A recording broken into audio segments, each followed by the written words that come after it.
So hey guys, welcome back to channel. मैं इकबाल लेकर आ चुका हूँ reaction to manhwa revenge of the iron blooded sword hound.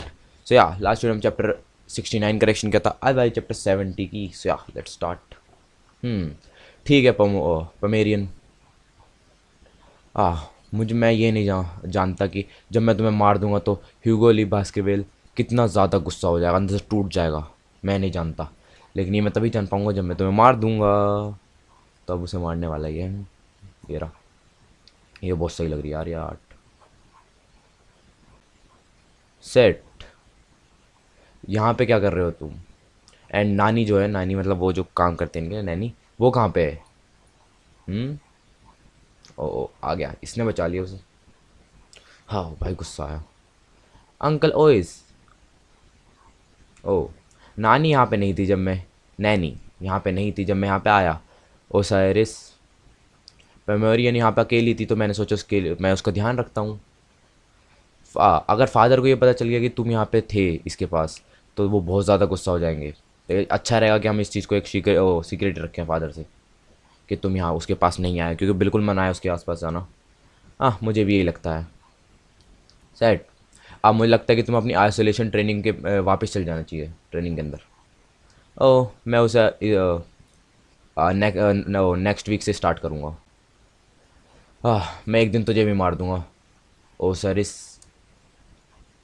इसे मारने की बात कर रहा है कि मैं एक दिन बेटे तुझे भी मार दूंगा. तू भी मुझे बहुत परेशान करता है. ओह क्या हो गया? हाथ तो रख दिया. मुझे बहुत चिंता है तुम्हारी कि तुम अपने आप को बहुत ज़्यादा पुश कर रहे हो, लिमिट्स को बहुत ज़्यादा ट्रेनिंग कर रहे हो. अगर तुम्हें कोई भी हेल्प चाहिए तो चिंता मत करना है, सीधा मेरे पास आना किसी भी टाइम पे, मैं तुम्हारी मदद कर दूंगा. हाँ भाई चौंक गया, खुद ही चौंक गया कि ये बंदा मेरे से ऐसा बोल रहा है. सब लोग क्योंकि ये तो बहुत ज़्यादा वो होता है ना, कोल्ड हार्टेड. वो मेरी चिंता कर रहा है. हाँ यही है बंदा जिसकी वजह से मुझे आज पूरी ज़िंदगी फादर की वजह से, फादर ने मुझे प्रेशर्ड करा है कि तुझे भी अच्छा बनना है. अगर ये नहीं होता ना तो मेरे लिए कुछ दिक्कत नहीं होती, क्योंकि ये एक जीनियस है ना, ये एक जीनियस है और मुझे इसके साथ कंपेयर करा गया. अगर तू नहीं होता ना इस दुनिया में तो मुझे कोई दिक्कत नहीं होती. उसका सेट क्या हुआ भाई, क्या सोच रहा है? शिट. ओ मैं ये सेट था जो बंदा था असली वाला, उसके जो रिमेनिंग मेमोरीज हैं उनके अंदर बेचारा फंस गया. एक्सक्यूज़ मी, माफ़ करना, लेकिन अब तो यहाँ पे आ ही चुके हैं तो मुझे लगता है कि मुझे जाना चाहिए यहाँ से. फ्यू. ये मेरा पहली बार है कि मैंने उसको बताया कि मुझे उसकी चिंता है. ओह एज क्योंकि मैं एक वाइस पैट्रिज हूँ, मतलब कि जो उसको एकदम छोटे वाला बेटा, मतलब बेटा रहता है जो सबसे बड़ा, है ना, मैं वो हूँ. तो ये मुझे एक गिवन है कि मुझे अपने फादर जैसा ही बनना है. एंड मैं हमेशा बचपन से बड़ा हुआ हूँ सिर्फ अपने फादर की कोल्ड हार्टेड, मतलब ये बैक देख के, मतलब जो बंदा गुस्से में रहता है टाइम, ये सब वो वाली देख के बड़ा हुआ हूँ, तो इसलिए मुझे भी ऐसे ही करना पड़ता है. लेकिन अब आखिरकार जब जाके इसके फादर ने अपने एक्सप्रेशंस इमोशंस दिखा दिए हैं, तो क्या मैं भी ऐसे अपनी लाइफ जी पाऊँगा इन अजीब इमोशंस के साथ जो मेरे अंदर हैं, इन्हें दिखाते हुए? थैंक यू मानीस. ये सब तेरी वजह से हुआ क्योंकि तू हमारी फैमिली में आई.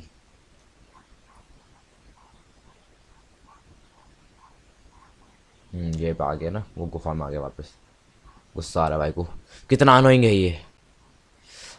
उस दिन के बाद से वो जो पेमेरियन है वो हमें हर टाइम ह्यूगो के पास ही रहती है. एंड बिकॉज क्योंकि वो उसके साथ है तो मैं उसे मार भी नहीं सकता पेमेरियन को, क्योंकि वो ह्यूगो के साथ है. मैं ह्यूगो को थोड़ी मार देगा ये, तो मार भी नहीं सकता उसको. वो मेरी चांस थी उसे मारने की, लेकिन वो ओए ओसारिस आ गया बीच में, इसलिए मैं उसे मार नहीं पाया. भाई बहुत ज़्यादा थक चुका. लेकिन चलो कोई नहीं है, अभी भी बहुत टाइम है उन गेट को ओपन होने में, तो मेरे पास बहुत ज़्यादा टाइम, मुझे कोई जल्दी करने की ज़रूरत नहीं, मेरे पास बहुत टाइम है उसे मारने का. लेकिन मैं ये सोच रहा हूँ मैं उसे किस तरीके से मारूँ. हाँ क्योंकि थोड़े टाइम बाद तो वो और भी ज़्यादा वैल्यू इम्पोर्टेंट हो जाएगी ह्यूगो के लिए, तो उसे मैं किस तरीके से मारूँ. लेकिन जब टाइम आएगा तो मैं ये सोच रहा हूँ मैं उसे मारूँगा किस तरीके से, हैं उसे उस तरीके से मारूँ जिस तरीके से मैंने उसकी बीवी को मारा था, पॉइजन दे के, या फिर मुझे उसे बारबेरियंस को दे दूँ जिस तरीके से मैंने उसकी बेटी को दिया था, इसकी माँ को, लड़की की, कि उसे बारबेरियंस को दे दूँ. तो अच्छा ये इसने करा था सब कुछ, कि इसकी वो उसे मारा था, उसकी जो वो इलनेस से मुझसे, है ना. हाँ सबको लगता था कि वो बीमारी से मरी है, लेकिन नहीं, इसने ही मारा था उसे पॉइजन दे के. एंड बेटी को सबको लगा था पता नहीं कैसे ठा के ले गए, लेकिन इसने बारबेरियंस को दी थी वो. और चालू आदमी. नहीं, मैं पोमेरियन को इससे भी ज़्यादा बुरी तरीके से मारूंगा। ओ भाई साहब, एमसी भैया आ गए यहाँ पे। क्या करेगा? अंदर घुस के मारेगा उसे? हाँ, थोड़ा थोड़ी कर रहा है। हाँ, उसने भी देख लिया। हाँ, एक केव का जो ट्रैप है उसके अंदर एक क्रैक आ गया। कैसे? लगता है कोई उस क्रैक से अंदर आ चुका है। कौन है ये? ओ, ये रहा अपने एमसी। जैसा कि मैंने तुम्हें वादा किया था, मैं तुम्हें यहाँ पे विजिट करने आया हूँ, सेट। अच्छा, वादे वुदे। Vicar van बास्करवेल। ओ, तू तू यहाँ पे क्या कर रहा है?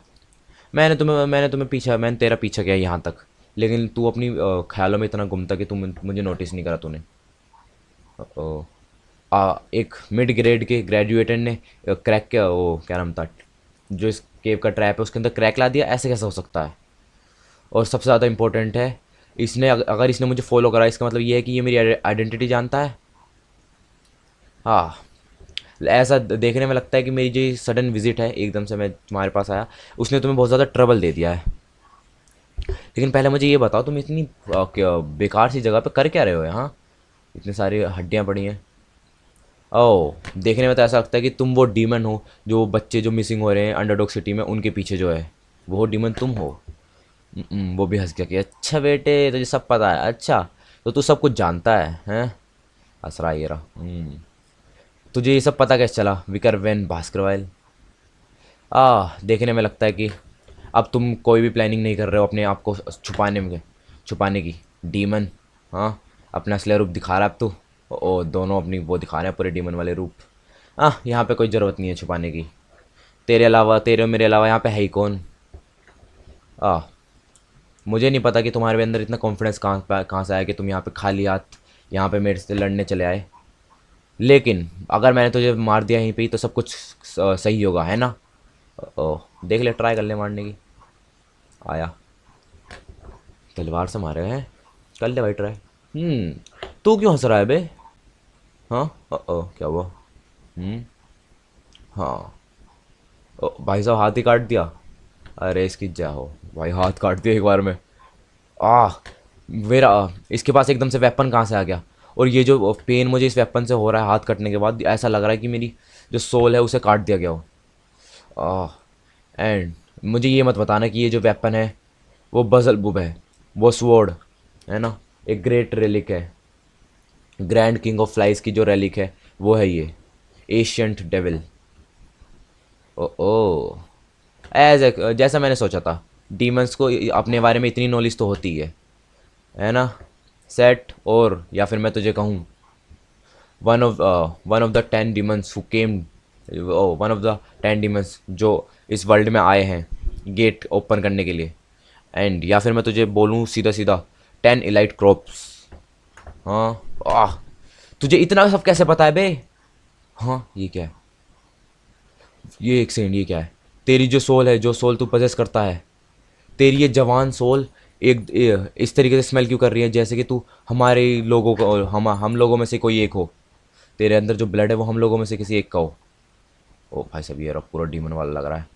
क्या तू हेल के अंदर गया था क्या?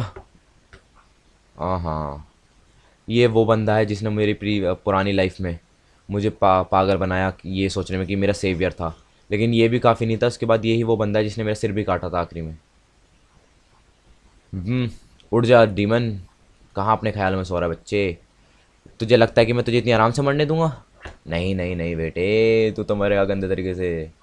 भाई क्या प्यारा लग रहा है ये फोटो। सो आ गई, इसी चैप्टर 70 के लिए चैप्टर 71 का रिएक्शन लेकर जल्दी आऊँगा। Thanks for watching.